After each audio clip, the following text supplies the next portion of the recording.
He suspected his maid was stealing from him. For 3 weeks, he watched her sneak out with bags she didn't bring in. So one night, he followed her, ready to catch her in the act. What he discovered left him speechless. Andrew Terry was 36 years old and owned half of Chicago. He noticed everything, every number, every detail, every inconsistency, except the woman who raised him. Her name was Elizabeth. She'd been with his family since he was 2. When his mother died, Elizabeth held him through the nightmares. When his father broke down, she kept the house standing. She loved him when no one else could. But Andrew never asked about her life, never wondered where she went at night. She was just there, quiet, faithful, invisible, until 3 weeks ago. Andrew noticed Elizabeth leaving his building at night carrying 2 heavy bags she didn't arrive with that morning. It kept happening. Tuesday, Thursday, Monday, same bags, same time. His mind went dark. She's taking something. He ran an inventory check. His office, his pantry, his safe. Nothing missing. But those bags kept appearing, and the question burned, what's she hiding? So on a rainy Thursday night, Andrew decided to follow her. He left work early, parked down the block, waited. When Elizabeth walked out, coat pulled tight, bags weighing her down, Andrew's chest tightened. Tonight he'd know the truth. She took the bus south, deep into neighborhoods his company owned, blocks he'd renovated and priced families out of. She got off at 63rd Street, turned down an alley behind an old church, paint peeling, windows dark. Elizabeth knocked. The door opened, light spilled out. Andrew waited, then followed her down. The basement was full of people, homeless men, tired mothers, kids in thin coats, all eating soup from paper plates. And there was Elizabeth, hair down, old sweater, standing at a stove serving food, calling people by name, smiling like Andrew had never seen. A young man stepped up. "Miss Elizabeth, you got cornbread?" "Made it fresh, Marcus." She handed him 2 pieces wrapped in foil. A little girl tugged her sleeve. "Where does the food come from?" Elizabeth knelt down. "I make it with love, baby, so you grow strong." Andrew couldn't breathe. Those bags weren't stolen. They were given. Elizabeth was using her own money, her small paycheck, to feed people who had nothing, people his company had pushed out. She could have asked him for help, but she didn't. Because after 34 years, she'd decided something about him. She didn't trust him with her mercy. Andrew stumbled back up the stairs. Rain hit his face.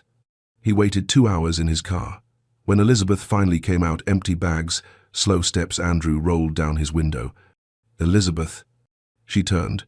No surprise, just quiet sadness. "Get in." She did. They drove in silence. Then Andrew's voice cracked. "How long?" Elizabeth stared out the window. 17 years. Since my daughter died. He'd sent flowers to that funeral, never asked how she died. "Why didn't you tell me?" She looked at him. "What would you have done? Made it about you?" Her voice was soft but sharp. "I wanted them to stay human, not your charity case."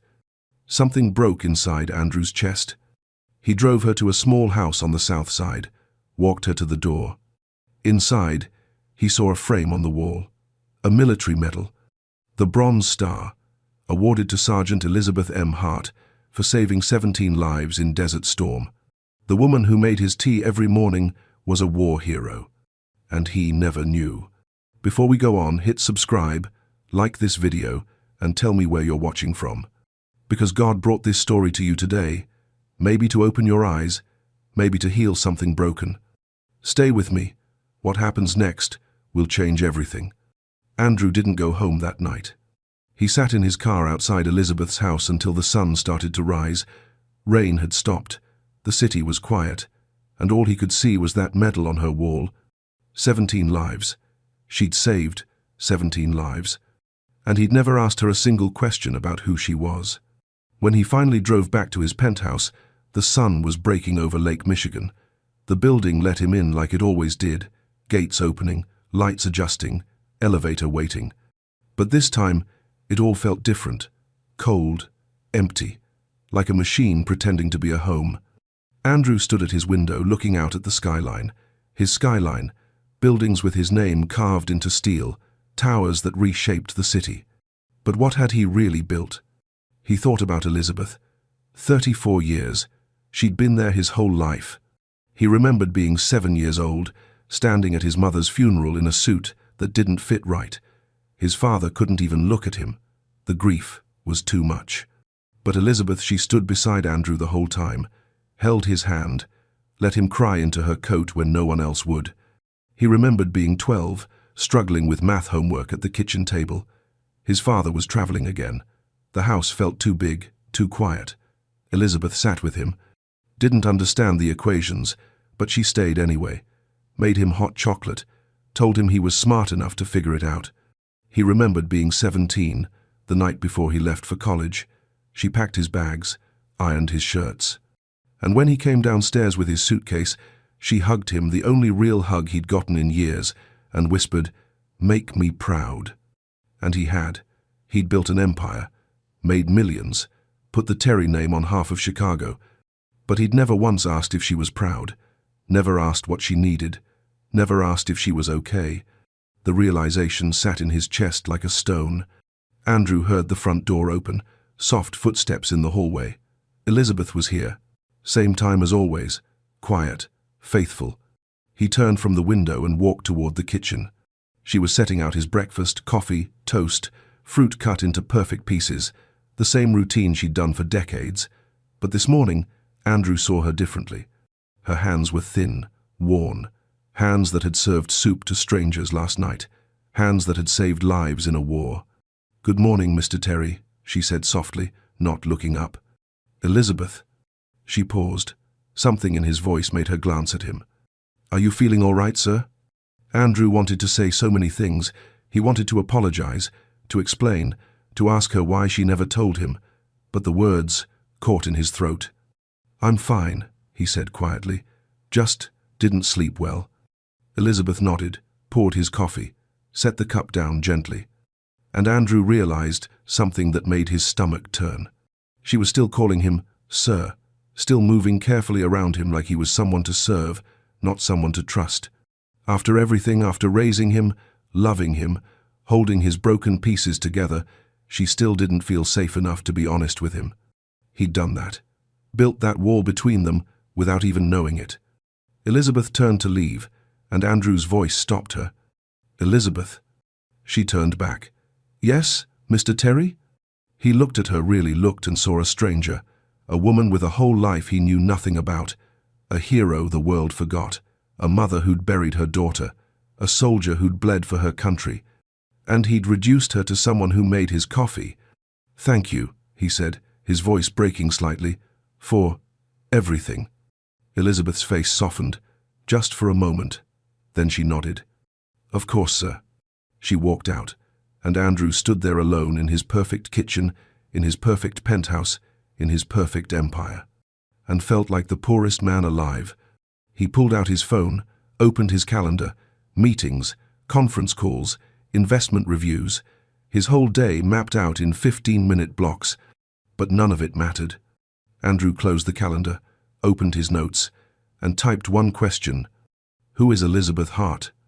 It was the first honest question he'd asked in 34 years, and he had no idea what the answer would cost him. Andrew couldn't focus. He sat in his office on the 72nd floor, staring at a contract worth $40 million. The words blurred together. All he could think about was Elizabeth. His assistant knocked. "Mr. Terry? The investors from New York are online too. Tell them I'll call back." She blinked. "But you scheduled this call 3 weeks ago." "I said I'll call back." She left quietly. Andrew leaned back in his chair and closed his eyes. 17 lives. Elizabeth had saved 17 lives in a war, and he didn't even know she'd served. He opened his laptop, typed her name into the search bar. Elizabeth Hart, Desert Storm. Nothing came up. Just a few generic military records, a list of Bronze Star recipients from 1991. Her name was there, Sergeant Elizabeth M. Hart, but no story, no article, no recognition. The world had forgotten her, just like he had. Andrew shut the laptop, grabbed his coat, Told his assistant he was leaving for the day. "It's only 11:30, sir." "I know what time it is."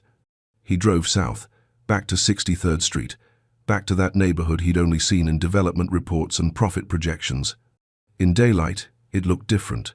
Older women sat on porches, kids played in empty lots, a man fixed a car on the street. People lived here. Real people, not statistics. Not obstacles to progress. Andrew parked near the church, the one with peeling paint and boarded windows. In the daylight, it looked even more forgotten. A sign out front read, "Community Hope Center, all welcome." He walked around back. Down those same concrete steps, the basement door was unlocked. Inside, it was empty, quiet. Just folding tables stacked against the wall and a small kitchen in the corner.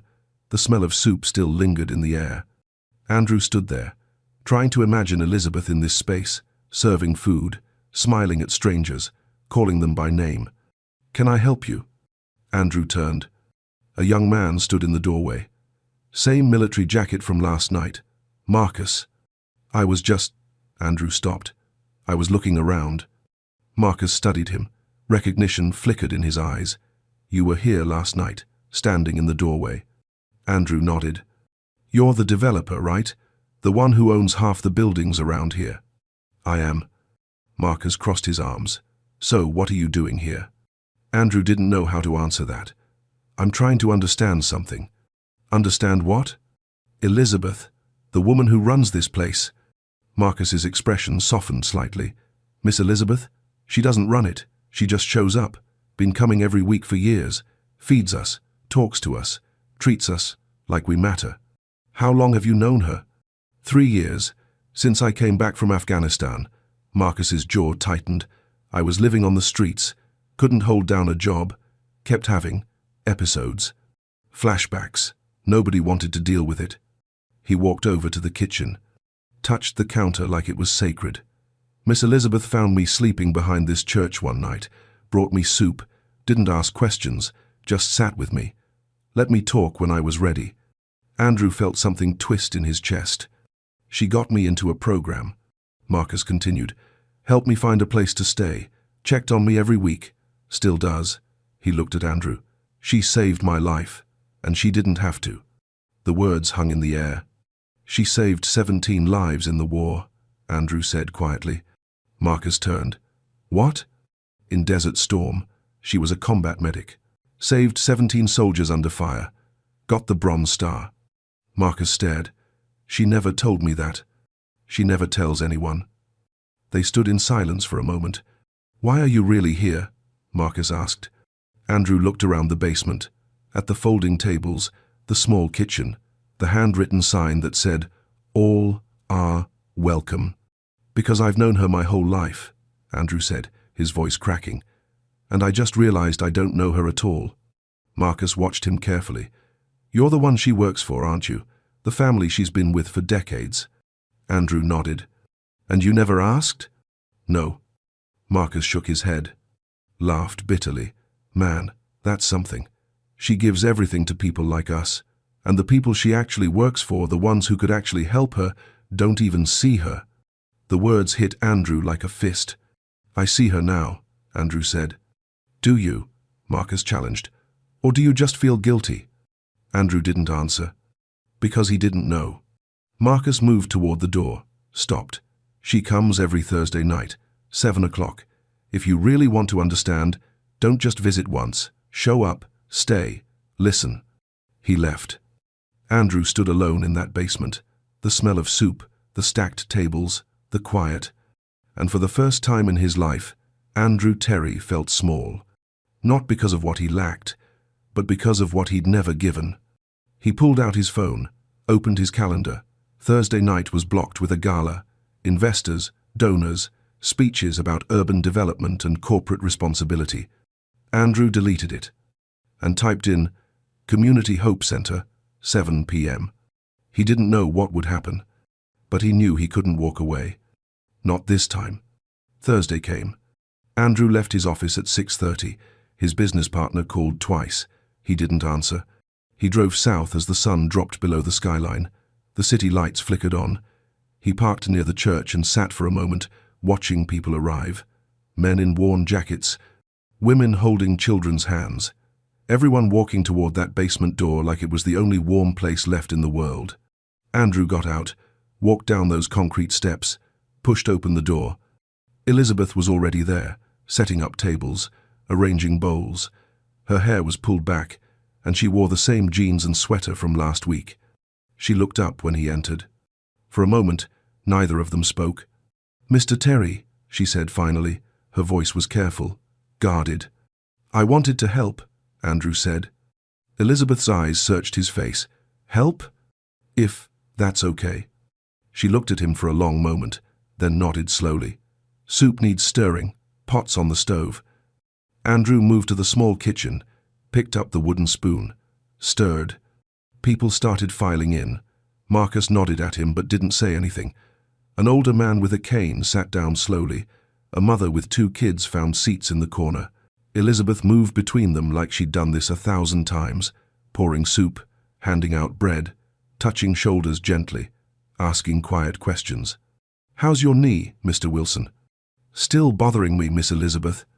I'll bring you some cream next week." Andrew watched her. She knew everyone, remembered everything. "You gonna just stand there?" Marcus called from across the room. Andrew looked at Elizabeth. She handed him a stack of bowls. "People are waiting." He took them, started serving. It felt strange at first, awkward. He didn't know what to say, didn't know how to look people in the eye without feeling the weight of everything he'd taken from them. But he tried. An older woman came through the line. Andrew ladled soup into her bowl. "Thank you, baby," she said softly. "You're welcome." She smiled, moved on. Andrew kept serving. One bowl, then another, then another. Halfway through, he noticed Elizabeth swaying slightly by the stove. She caught herself on the counter. "Elizabeth." Andrew set down the ladle, moved toward her. "I'm fine." She straightened up, wiped her forehead. But she wasn't fine. Her hands were trembling. "When's the last time you ate?" Andrew asked quietly. "I ate." "When?" She didn't answer. Andrew looked at the soup pot, then at Elizabeth. She'd made all of this, bought the groceries, cooked for hours, and hadn't saved anything for herself. "Sit down," he said. "There are still people." "Sit down, Elizabeth." Something in his voice made her listen. She sank into a chair by the wall. Andrew filled a bowl, brought it to her, set it down. "Eat." Elizabeth looked up at him, and for the first time, he saw something in her eyes he'd never seen before. Vulnerability. She picked up the spoon, ate slowly. Andrew went back to serving. Marcus watched him with a look that wasn't quite trust, but wasn't hostility either. An hour later, the basement started to clear. People thanked Elizabeth on their way out, hugged her, told her they'd see her next week. Andrew helped clean up, stacked chairs, washed bowls, wiped down tables. Elizabeth moved slower than usual. Her shoulders sagged. When everything was done, she pulled on her coat, picked up her empty bags. "I'll drive you home," Andrew said. "You don't have to." "I know I don't have to. I want to." Elizabeth looked at him, then nodded. They walked to his car in silence. She got in. They drove through the dark streets. "Why did you come tonight?" Elizabeth asked quietly. Andrew kept his eyes on the road. "Because Marcus told me, if I wanted to understand, I needed to show up." "And do you understand?" Andrew thought about that, about the people he'd served tonight, the gratitude in their eyes, the way Elizabeth knew every single name. "I'm starting to," he said. They pulled up to her house. Andrew turned off the engine. "You should have told me you weren't feeling well," he said. "I'm fine." "You almost collapsed." Elizabeth looked out the window. "I've been tired before.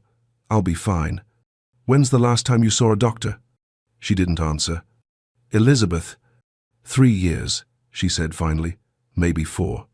Andrew's chest tightened. "Why?" "Because doctors cost money, Mr. Terry, and I had other people to feed." The words cut through him.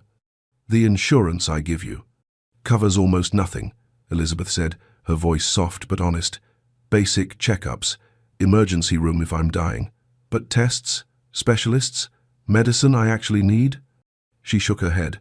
"I chose a long time ago where my money would go, and it wasn't going to be for me. Andrew sat there, speechless. "You should go home," Elizabeth said gently. "It's late." She got out, walked to her door. Andrew sat in the car, hands gripping the wheel, watching the light in her window flicker on. And something inside him broke open. Not guilt this time. Resolve. He pulled out his phone, called his head of HR. "I need Elizabeth Hart's insurance upgraded. Full coverage. Effective immediately." "Sir, it's almost 10 at night." "I don't care what time it is. Get it done." He hung up, stared at Elizabeth's house. She'd given everything, and he'd given her nothing. That was going to change. Andrew couldn't sleep again that night. He kept thinking about what Elizabeth had said. 3 years, maybe 4, since she'd seen a doctor. While he spent thousands on suits he wore once, cars he barely drove, art he never looked at. The next morning, Andrew called his doctor's office, made an appointment for Elizabeth, full physical, blood work, everything. When Elizabeth arrived at his penthouse that afternoon, he was waiting. "Elizabeth, I need you to do something for me." She set down her bag. "Of course, Mr. Terry. I made you a doctor's appointment. Tomorrow at 10. She went still. "I don't need—" "Yes, you do. Mr. Terry, I appreciate the thought, but it's not a thought, it's happening." His voice was firm. "I've already upgraded your insurance. Full coverage, no co-pays, no limits." Elizabeth stared at him. Something shifted in her expression.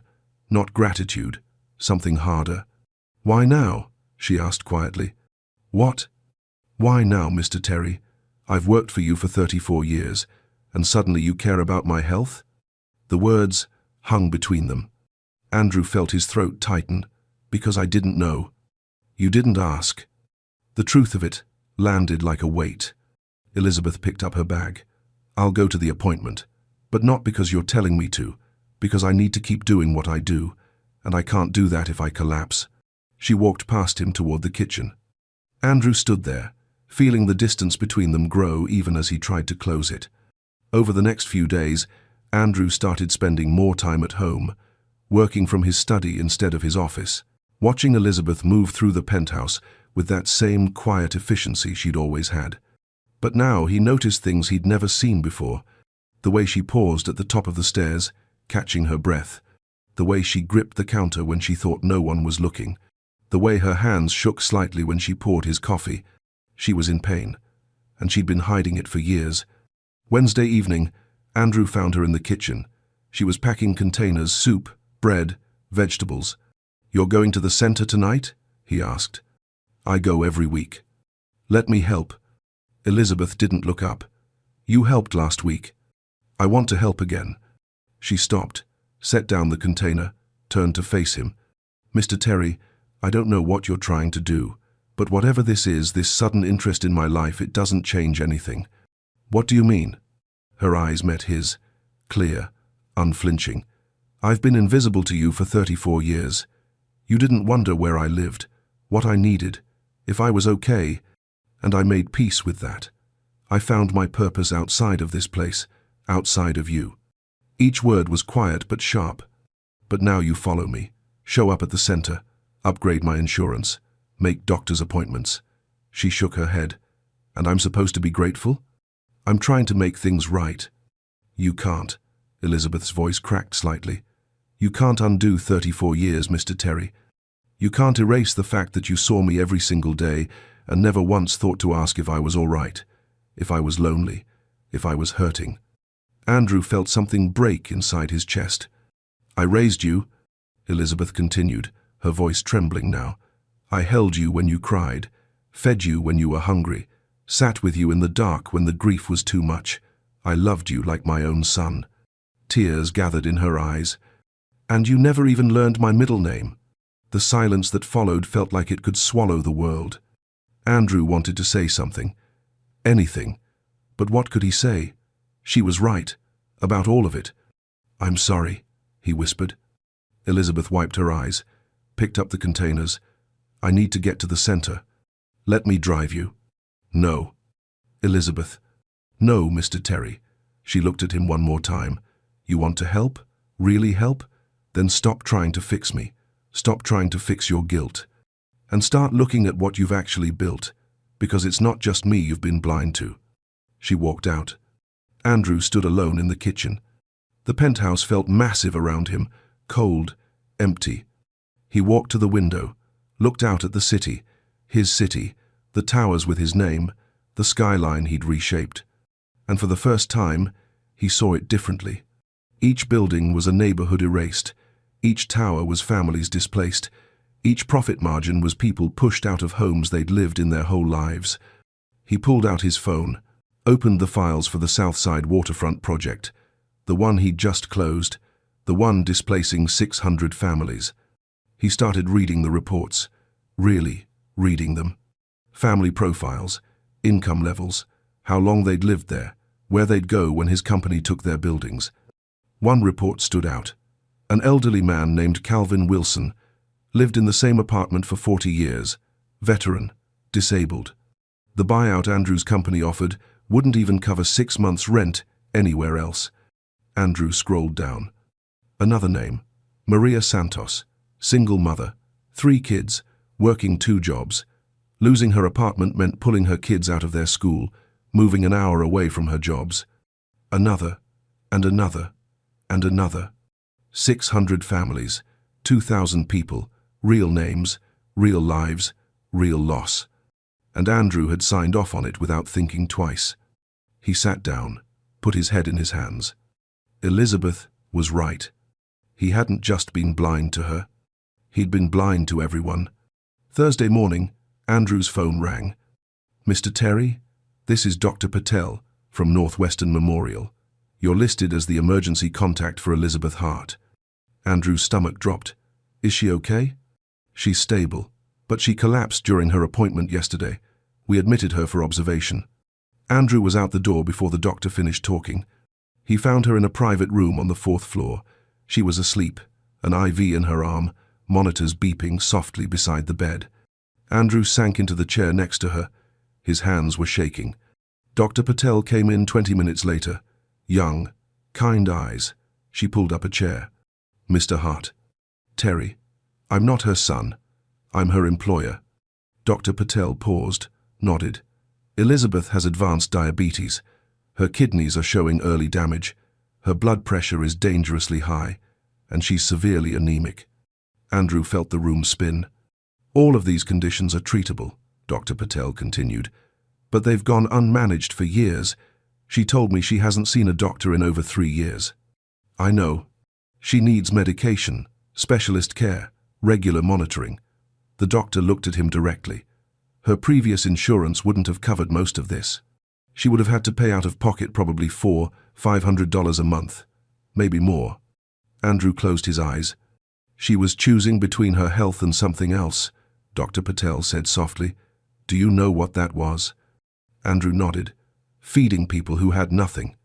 The doctor was quiet for a moment. "She's a remarkable woman." "I know." Dr. Patel stood. "She'll need to stay here for a few days. We're getting her stabilized. But Mr. Terry, she can't keep living the way she has been.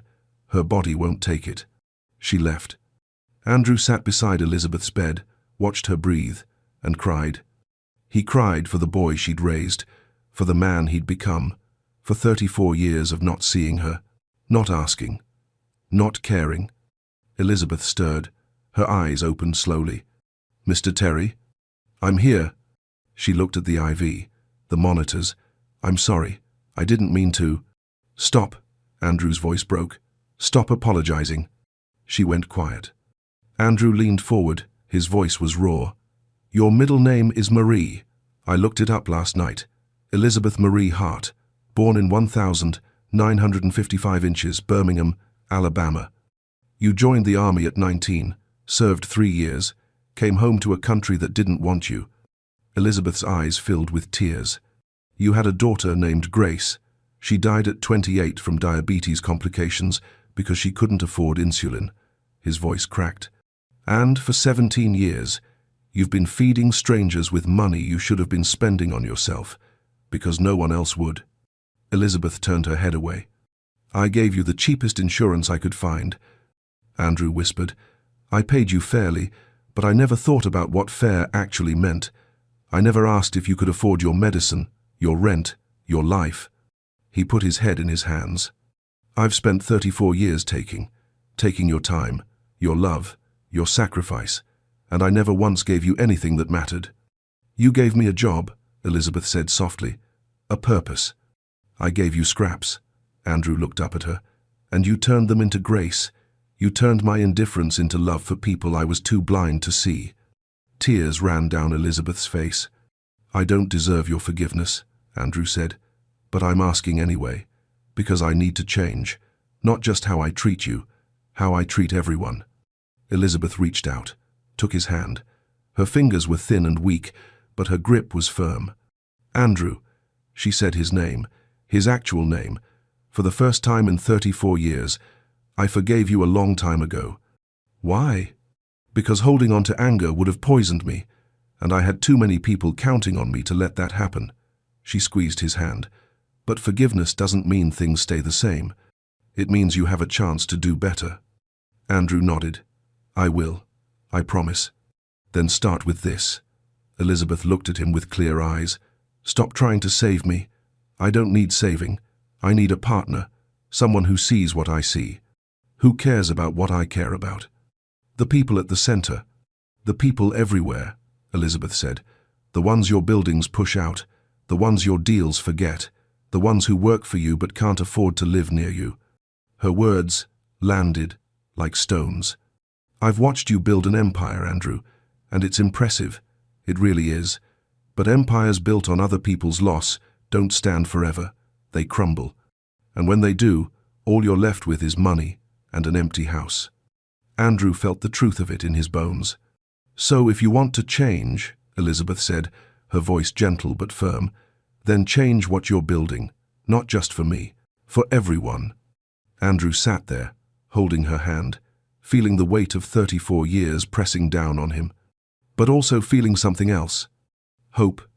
Not the kind that erases the past, the kind that makes the future possible. Okay, he whispered. Okay. Elizabeth closed her eyes, exhausted, but peaceful. Andrew stayed beside her bed until she fell asleep. Then he pulled out his phone, opened his calendar, cleared the next 2 weeks, and made a call to his lead attorney. The Southside Waterfront Project. I want every family we're displacing contacted personally. I want to know their names, their stories, where they're going, what they need.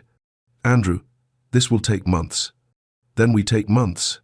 Silence on the other end. And I want a meeting with the board. Next week. I'm restructuring how we develop. Restructuring how? Andrew looked at Elizabeth sleeping peacefully, her face softer than he'd ever seen it. We're going to build with people, not on top of them. He hung up, sat back in the chair, and for the first time in his life, Andrew Terry felt like he was finally waking up. Elizabeth stayed in the hospital for 5 days. Andrew visited every morning and every evening, brought her books, sat with her in silence, learned things he should have known decades ago. Her favorite color was purple. She loved old gospel music. She'd always wanted to visit the ocean but never had the money. Small things, human things. On the 6th day, Elizabeth came home. Andrew had already arranged everything, a nurse to check on her daily, medications delivered, a schedule of follow-up appointments. But Elizabeth didn't go back to work. For the first time in 34 years, Andrew's penthouse felt empty without her. Thursday came, 7 o'clock. Andrew drove to the center alone. When he walked in, Marcus was setting up tables. He looked up, surprised. "Where's Miss Elizabeth?" "She's recovering. Doctor's orders." Marcus's face tightened with worry. "Is she okay?"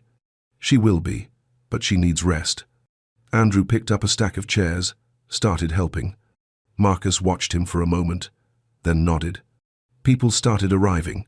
Andrew served soup, handed out bread, tried to remember names the way Elizabeth did. An older man came through the line, thin, grey beard, leaning heavy on a cane. Andrew recognized him from the reports. Calvin Wilson. "Evening," Andrew said, filling his bowl. Mr. Wilson nodded, took his soup to a corner table, sat down slowly, like his bones hurt.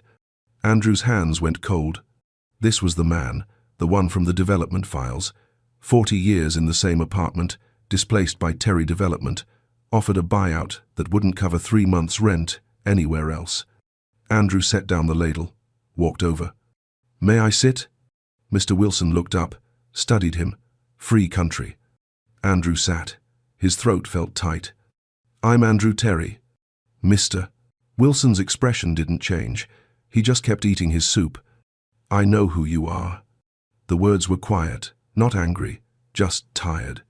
"You bought my building," Mr. Wilson said, 2 years ago. Said you were going to renovate, make it better.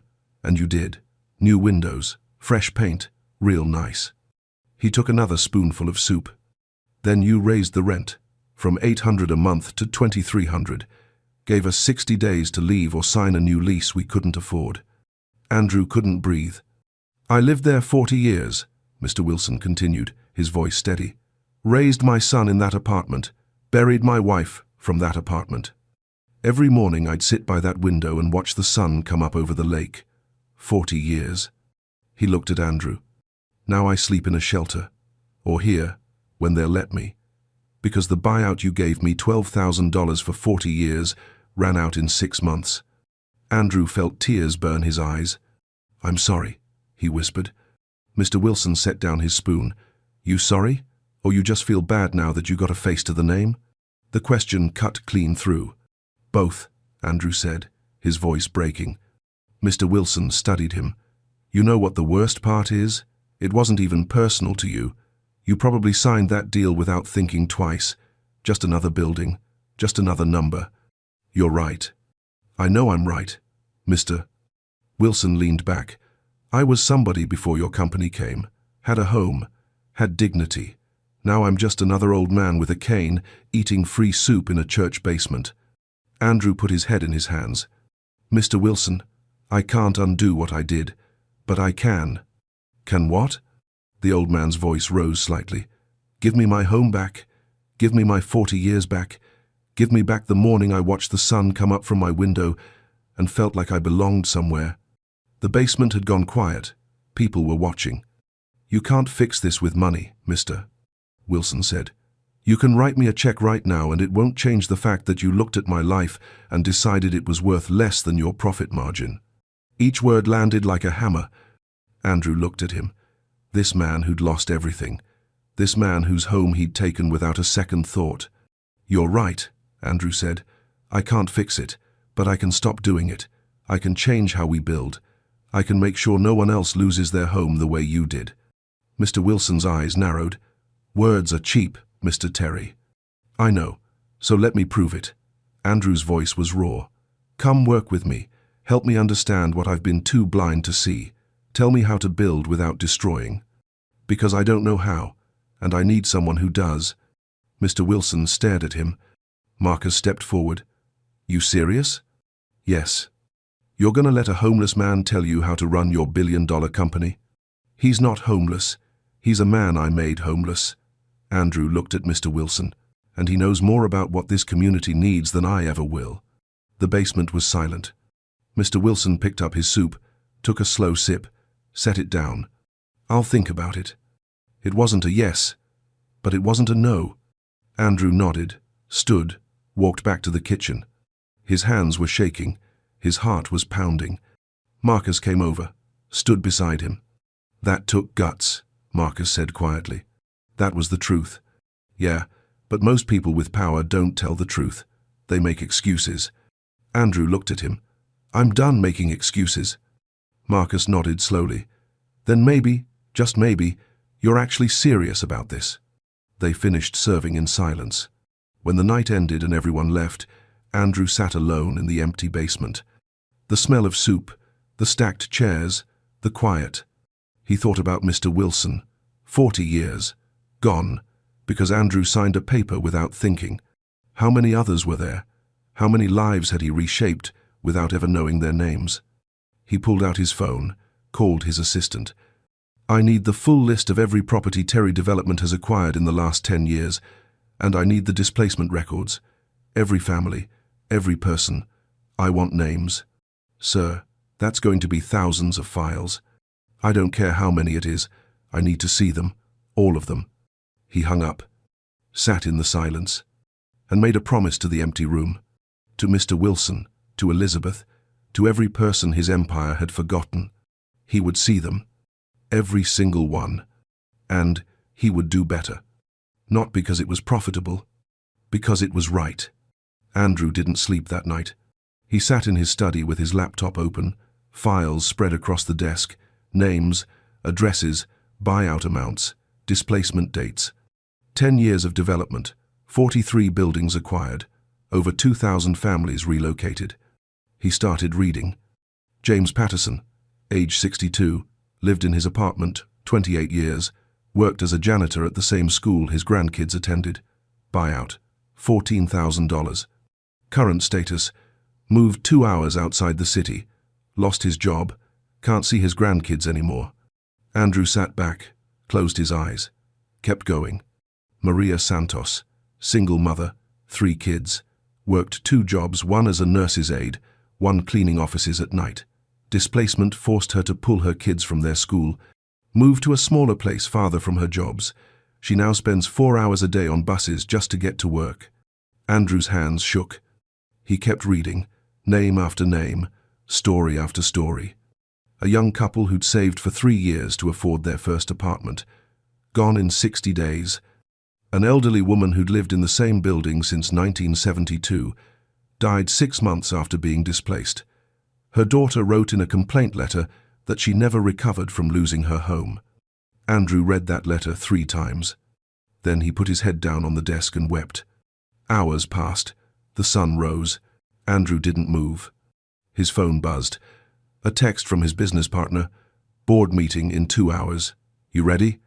Andrew stared at the message, then at the files covering his desk. He wasn't ready. He'd never be ready. But he had to face them anyway. He showered, put on a suit, drove to the office. The boardroom was full when he arrived. 8 men and women in expensive clothes, people who'd helped him build his empire, people who trusted his vision. Andrew stood at the head of the table.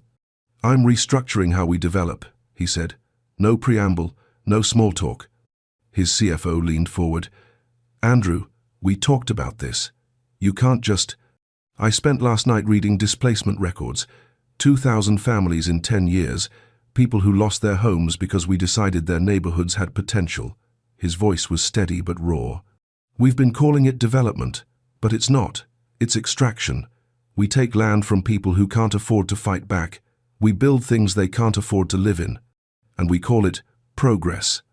The room went silent. I met a man this week, Andrew continued. Calvin Wilson, 73 years old. We bought his building 2 years ago, displaced him after 40 years. The buyout we gave him ran out in 6 months. Now he sleeps in a shelter. His business partner shifted uncomfortably. Andrew, that's unfortunate, but... It's not unfortunate, it's intentional. Andrew's voice rose. We knew what would happen. The projections showed it. 60% of displaced residents would be priced out of the surrounding area. We saw that data, and we moved forward anyway. Because it was profitable, his CFO said. That's how business works. Then maybe we're in the wrong business. The room erupted, people talking over each other, arguing, questioning his judgment. Andrew let them, then he raised his hand. The room quieted. I'm proposing we build differently. Mixed income housing, community ownership models, hiring locally, profit sharing with long-term residents. We'll still be profitable, just not at their expense. This will cut our margins by 40%, his CFO said. I don't care. The investors will pull out. Then we find new investors. His business partner stood. Andrew, what's happened to you? Andrew looked at her. I woke up. To what?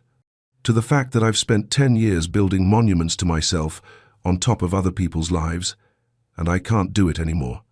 She stared at him. This isn't sustainable. Neither is what we've been doing. Not for the people we displace, not for this city, and not for my soul. The word hung in the air. Soul. Not a word anyone used in boardrooms.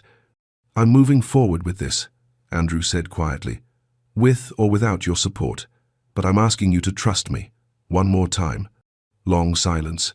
Finally, one board member spoke up. Older woman, Been with the company since his grandfather's time. I'll support it. Andrew looked at her, surprised. Your grandfather built this company on relationships, she said, on knowing the people he built for. Somewhere along the way, we forgot that. Maybe it's time, we remembered. Another board member nodded, then another. Not everyone. 2 members shook their heads and left the room, but 5 stayed. It was enough. Andrew's business partner looked at him. You're sure about this? I've never been more sure of anything. She sighed. Then let's figure out how to make it work. The meeting lasted 4 hours. Plans were drawn up, budgets recalculated, timelines extended. When it ended, Andrew drove straight to Elizabeth's house.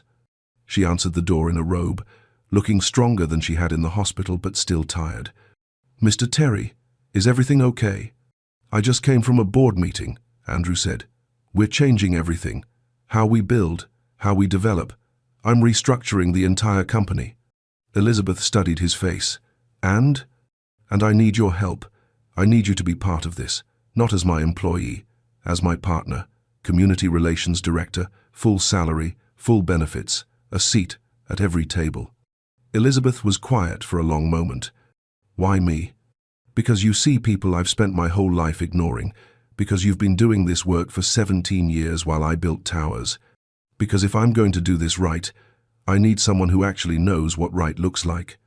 Elizabeth's eyes filled with tears. And because, Andrew's voice cracked, you're the only person who loved me enough to keep serving people even when I didn't deserve it. You showed me what grace looks like. Now I'm asking you to help me live it. Elizabeth reached out, touched his face gently. Okay, she whispered. Okay. Andrew felt something break open in his chest. Not pain this time. Relief, purpose, hope. Thank you, he said. Elizabeth smiled. Don't thank me yet. This is going to be hard. Changing isn't comfortable, and people won't trust you right away. I know. But if you're serious, really serious, then we can do something beautiful. Andrew nodded. I'm serious. She looked at him with those eyes that had seen everything, that had watched him grow up, that had never stopped believing he could be better. Then let's get to work. 3 months later, Andrew stood in front of the city council. Same room where he'd presented the Southside waterfront project. Same council members who'd applauded his $340 million deal. But everything else was different. I'm here to present a revised proposal, Andrew said. Southside Commons, a community-centered development built with residents, not on top of them. He clicked to the first slide. But instead of profit projections, there were faces, names, stories. This is Calvin Wilson, 73 years old, displaced by my company 2 years ago. He's now our community advisory director. He's helping us redesign this project from the ground up. Mr. Wilson sat in the front row, nodded once. This is Maria Santos, single mother, 3 kids. We displaced her family 18 months ago. She's now our family services coordinator, making sure no family loses their home without real support and options. Maria sat next to Mr. Wilson. Her eyes were wet, but her chin was high. Andrew continued. The new Southside Commons will be 40% affordable housing, 30% workforce housing, 30% market rate. Every displaced family has been offered first right to return not as tenants, but as partial owners. The council members leaned forward. We're hiring locally, training programs for construction jobs, microloans for small businesses, a community center with free programs run by the people who live there. He paused. This project will take longer, cost more upfront. And yes, our profit margins will be smaller, but we'll be building something that lasts, something that serves. One council member raised her hand. Mr. Terry, this is a significant departure from your previous model. Yes, ma'am. What changed? Andrew looked at Elizabeth, sitting quietly in the back row. I did. The vote was unanimous. Approved. When Andrew walked out, Mr. Wilson was waiting. You did good in there, the old man said. We did good, Andrew corrected. Mr. Wilson smiled. First time Andrew had ever seen it. Yeah, we did. Over the next few months, something remarkable happened. Andrew started showing up, not just at board meetings, not just at galas, but at the places that mattered. Every Thursday, he was at the center, serving soup, learning names, listening to stories. Every Monday, he met with the Community Advisory Board residents who'd been displaced, now helping reshape how Terry development built. Marcus was hired as Director of Veteran Services. He designed programs that helped former soldiers find jobs, housing, mental health support. Mr. Wilson brought in other long-time residents, people who knew the neighborhood's history, who understood what the community needed. And Elizabeth, she was everywhere, connecting people, building trust, showing Andrew how to see what he'd been missing his whole life. One evening, Andrew and Elizabeth sat in the church basement after everyone had left. "You know what's different now?" Elizabeth asked. "What?" "You ask questions. You used to tell people what they needed. Now you ask them." Andrew nodded. "I'm learning." "You're doing more than learning. You're changing." She looked at him. "I'm proud of you." The words hit Andrew like a wave. He'd built an empire, made millions, reshaped a city. But he'd never heard those words before. "Thank you," he whispered. They sat in comfortable silence. Then Elizabeth spoke again. "My daughter Grace, before she died, she used to volunteer at a soup kitchen, said it was the only place she felt like herself." Andrew listened. "After she passed, I didn't know what to do with the grief. It was everywhere, choking me. So I started coming here, started cooking, started serving." She smiled softly. "And I found her again, in the faces of people who needed help, in the quiet joy of giving without expecting anything back." She turned to Andrew. "That's what I want for you. Not guilt, not obligation, but the joy of being part of something bigger than yourself." Andrew felt tears on his face. "I'm starting to feel it." "Good, because what we're building, it's not about fixing the past. It's about creating a future where people matter more than profit, where dignity isn't negotiable." "We're going to make mistakes," Andrew said. "Of course we are, but we'll make them together, and we'll learn from them." 6 months after that board meeting, ground broke on Southside Commons. But it wasn't like other groundbreakings Andrew had attended. No politicians posing for cameras, no champagne, no speeches about economic growth. Just people, families who were coming home, kids playing in the dirt, elderly residents planting seeds in what would become community gardens. Marcus stood with a group of veterans, talking about the jobs program they'd be starting. Mr. Wilson walked the property with Andrew, pointing out where the original neighborhood landmarks had been. "My apartment was right there. That's where the sun came through the window every morning." "We'll make sure you get that same view," Andrew said. "I promise." Mr. Wilson looked at him. "You know what? I believe you." Maria's 3 kids ran past, laughing. She called after them, then turned to Andrew. "Thank you for giving us a chance to come back." "You're not coming back as guests," Andrew said. "You're coming back as owners. This is your home." She hugged him. And Andrew, who'd spent 36 years avoiding emotional connection, hugged her back. As the sun set over the construction site, Elizabeth stood beside Andrew. "This is good work," she said. "It's a start.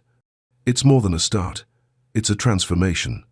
Andrew looked at the families around them, talking, laughing, planning, hoping. For the first time in his life, he understood what he'd been chasing all these years. Not power, not wealth, not buildings with his name on them. Connection, purpose, grace. "I wish I'd learned this 34 years ago," Andrew said quietly. Elizabeth took his hand. "You learned it when you were ready, and that's all that matters." They stood together as the sky turned gold, then pink, then purple, and Andrew felt something he'd never felt before. Peace. Not because everything was fixed, but because he was finally building something worth building. Something that would last. Not monuments to himself, but homes for people who deserved them. 18 months later, Southside Commons opened. Not with a ribbon-cutting ceremony, with a block party. Tables stretched down the street, music played from speakers someone's nephew had set up. Kids ran between the buildings, new buildings with big windows and front porches where people could sit and watch the sun rise. Andrew stood at the edge of it all, watching. Marcus walked over, hand in hand with a woman Andrew had met a few months back. "Mr. Terry, This is my fiancée, Jennifer. Andrew shook her hand. Congratulations. Marcus told me what you did, she said, giving him a chance when no one else would. He gave me a chance, Andrew said, taught me how to see. Marcus smiled, walked off with Jennifer toward the food tables. Mr. Wilson sat on a bench in front of his new apartment. Same view he'd had 40 years ago, same sunrise every morning. He waved. Andrew waved back. Maria's kids were playing basketball on the new court. She stood watching them, arms folded, peace on her face. When she saw Andrew, she mouthed, "Thank you." He nodded. Elizabeth walked up beside him. She looked stronger now, healthier. Her silver hair caught the afternoon light. "You did it," she said softly. "We did it." She smiled. "Yes, we did." They stood together, watching the community celebrate. People who'd been scattered were home, families who'd been broken were whole, and in the center of it all was something Andrew had never built before. Belonging. "I was thinking about something," Andrew said. "About that night I followed you, when I expected to find a thief." Elizabeth looked at him. "I was so sure you were taking something from me. But the truth is, you'd been giving me everything my whole life, and I just couldn't see it." His voice cracked. "You loved me when I was unlovable, served me when I was blind, and when I finally opened my eyes, you didn't walk away, you stayed. You helped me become someone worth being." Elizabeth's eyes filled with tears. "I don't know if I'll ever be the man you believed I could be," Andrew continued, "but I'm trying, every day, because of you." Elizabeth took his hand. "Andrew, you already are." A little girl ran up Shanice, the one from the church basement. She was taller now, smiling. "Miss Elizabeth, come see our new apartment. We have 2 bedrooms, and a kitchen with a window." Elizabeth laughed. "I'll be right there, baby." Shanice ran off. Andrew looked at Elizabeth. "You know what I realized? I spent 36 years building things I could see from 72 floors up, towers, skylines, monuments." He gestured to the families around them. "But this people with homes, kids with hope, veterans with purpose, you can't see this from up there. You can only see it when you come down, when you get close enough to look people in the eye." Elizabeth squeezed his hand. "And now you see." "Now I see." The sun was setting. Gold light spilled across the new buildings, the community garden, the playground, where children laughed. Elizabeth started walking toward Shanice's family, then stopped, turned back. "Andrew?" "Yeah?" "Welcome home." She walked away, and Andrew stood there, feeling the weight and wonder of those 2 words. Welcome home. He'd spent his whole life in penthouses and towers, surrounded by luxury and achievement, but he'd never been home. Not until now. Not until he learned that home isn't a place you own. It's a place where you belong, where people know your name, where your presence matters not because of what you have, but because of who you are. Andrew walked into the crowd, shook hands, hugged children, listened to stories, and somewhere in the middle of it all, surrounded by people he'd once ignored, in a neighborhood he'd almost destroyed, Andrew Terry finally understood what his life was for. Not to build higher, but to lift others up. Not to take more, but to give everything. Not to be seen, but to see. He looked up at the sky, the same sky that covered his penthouse 72 floors up, but from down here, it looked different. Closer, warmer, like grace bending low enough to touch the broken places. And Andrew whispered a prayer he'd never prayed before. "Thank you, for Elizabeth, for second chances, for eyes that finally see." The prayer was simple, honest, real. Just like the life he was learning to live. A life where wealth wasn't measured in buildings, but in people who felt seen. Where success wasn't counted in profits, but in families who had homes. Where legacy wasn't carved in steel, but written in the hearts of those who'd been loved when the world forgot them. Andrew Terry had spent 36 years building an empire. Now, finally, he was building something that mattered. A community, a family, a home. And as the stars came out over Southside Commons, and music filled the air, and children danced in streets that used to be forgotten, Andrew knew this was what he'd been searching for his entire life. Not power, love, not monuments. People, not his name on a building, but his heart in a place that would remember him long after the towers fell. This was grace. This was home. This was enough.